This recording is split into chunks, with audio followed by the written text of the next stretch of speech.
Sir, आपका क्या परिचय है और विकसित कृषि संकल्प अभियान के तहत क्या कुछ जानकारी देना चाहेंगे हमारे करनाल वासियों को? सबसे पहले तो सभी किसान भाइयों को मेरा नमस्कार।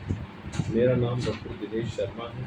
मैं एसडीओ के पद पर कार्यरत हूँ। जो आज हमारा आप इसके लिए जो आजकल जो हमारा एक्टिविटी चली हुई है, विकसित कृषि संकल्प अभियान 29 मई से 12 जून तक चलेगा। ये सारे भारतवर्ष में 29 तारीख को करनाल कुरुक्षेत्र में माननीय सीएम साहब ने इसका इनोग्रेशन किया था, हरियाणा के अंदर। और अब ये जो मेन मोटो इसका ये है, कृषि और कृषि से संबंधित जितने भी अलाइड डिपार्टमेंट हैं और साथ में नेशनल लेवल के इंस्टीट्यूट हैं, जैसे NDRI है, CSRI है, SBI है और कृषि विज्ञान केंद्र, उनके सभी साइंटिस्ट और फिशरीज, हॉर्टिकल्चर, एग्रीकल्चर, इनके सभी साइंटिस्ट मिलके फार्मर के फील्ड विलेजेस में जाते हैं। डेली 12 विलेज में चार टीमें हैं हमारी, 12 विलेज में जाती है और ये 15 दिन का अभियान है। इसमें तकरीबन 180 गांव कवर होंगे, जिसमें तकरीबन 100 के आसपास की हर जो हमारा जो कैंप होता है उसके अंदर अभियान में 100 के आसपास की पार्टिसिपेशन होती है फार्मरों की। और उनको एग्रीकल्चर से अलाइड सब्जेक्ट के बारे में बताते हैं कि हम कृषि के साथ और फार्मर क्या क्या कर सकता है, जैसे कि पशुपालन, फिशरीज, हॉर्टिकल्चर, जैसे हम बागवानी का फ्लोरिकल्चर, हॉर्टिकल्चर, और जैसे पशुपालन में चारा वगैरह कैसे, उसके साइलेज वगैरह कैसे बनाया जाता है। और मिट्टी की सबसे बड़ी बात है कि मिट्टी की जांच, मिट्टी की, जैसे माननीय हमारे प्रधानमंत्री जी का एक सपना है कि मिट्टी की स्वास्थ्य बहुत जरूरी है, तो मिट्टी पानी की जांच के लिए हमारे किसान भाइयों को प्रेरित करते हैं।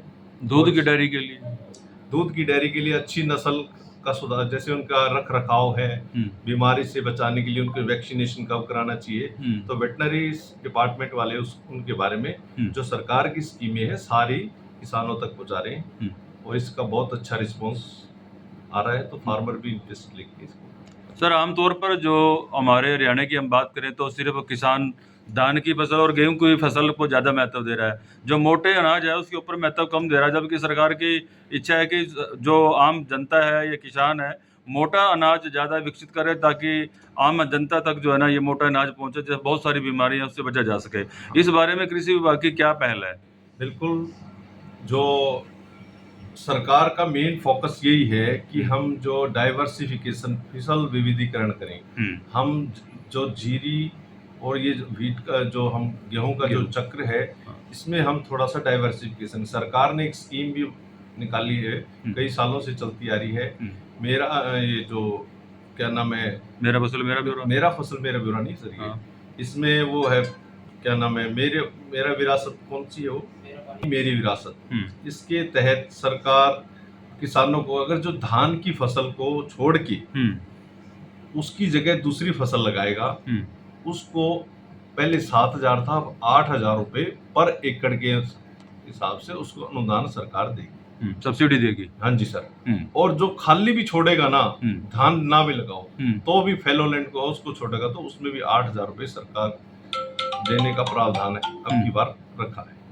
पेस्टिसाइड का बहुत ज़्यादा इस्तेमाल किया जा रहा है, उसमें डेंचे का बीज भी आप शुरू से डिपार्टमेंट इस्तेमाल करने के लिए प्रेफर करता है, तो अब की बार क्या आप डिपार्टमेंट की तरफ से कैसे मतलब उम्मीदें कर रहे हैं? सर, पेस्टिसाइड का उपयोग कर लेंगे तो हमारा जो डिपार्टमेंट फार्मरों के बीच में रह के उनको बार बार प्रेरित करता है कि आप जितना जितनी जरूरत हो उतना ही पेस्टिसाइड यूज करें, एक्सेस ओवरडोज या अंडरडोज ना करें। इसके लिए बार बार प्रेरित किया जाता है अच्छी किस्म का। और अच्छा, सरकार ने भी उसमें कुछ हमारे जैसे सीड एक्ट में, कुछ इंसेक्टिसाइड एक्ट में भी कुछ हमारे को हरियाणा में अमेंडमेंट किया है, जिससे जो डीलर है, मैन्युफैक्चरर है, उनके ऊपर भी मतलब जो है जो सजा का प्रावधान है या फाइन का प्रावधान बढ़ाया है।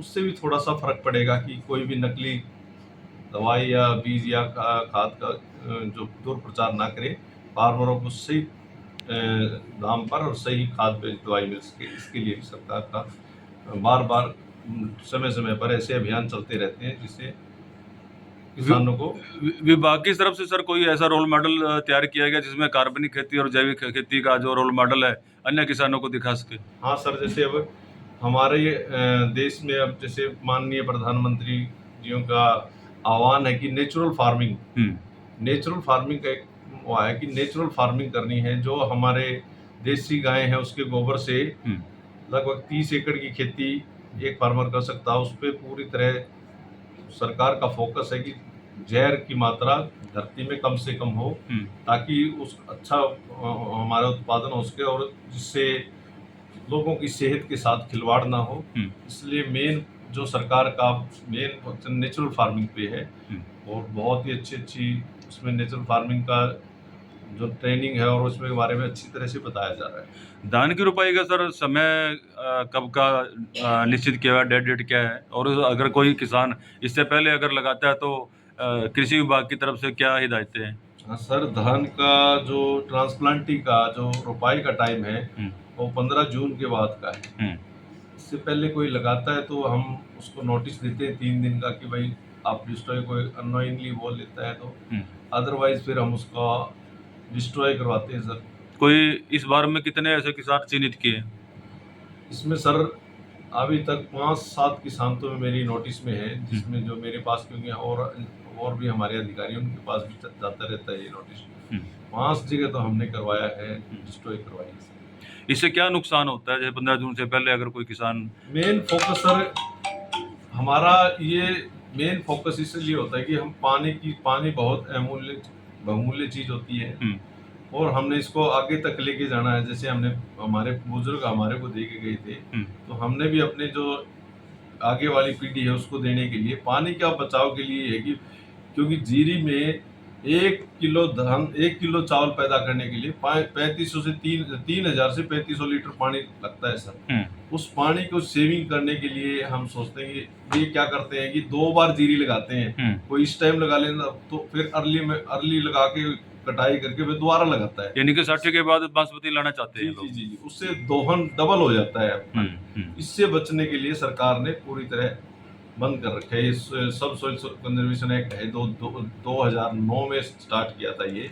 उसके बाद ये जो ट्रांसप्लांटिंग का और नर्सरी रेजिंग का टाइम फिक्स कर दिया है।